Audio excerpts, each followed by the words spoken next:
Padayon mo nga ginapatubod ang paghatag sa mga kinanglanon para sa among lawas.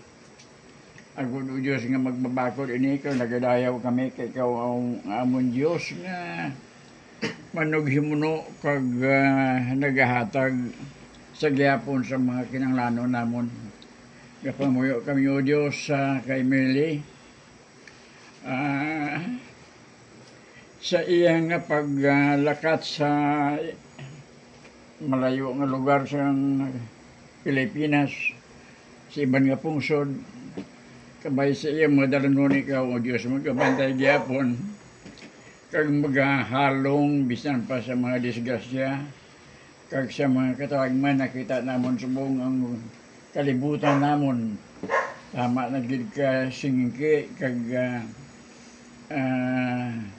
halos wala na simbahin nga wala sa mga disgrasya kay katabo apang nagasalig kami sa imong kag imong gahom mga matipigan mo kami bisan pa sa mga dalanon kag sa adlaw namon nga pag nami itutog mga makalambot sa iya doong nga kaladtuan. So kasalig kami gyapon sa imong gahom, sa imong gugma, sa pagbantay, sa paghalong, kapag tipig sa tanan mong makanakan. Salamat lawat sini nga grasya. Kabay pa sa paggambit sini sa adlaw-adlaw madumduman ginamon ikaw ang Diyos nga wala ikaw nagkulang sa paghimuno sa kinanglanon namon. Pangayo kami sa malamo namon nga kulangan. Ganito na salamatan namon sa ngalan ni Jesus. May pa. Happy birthday to you. Happy birthday to you.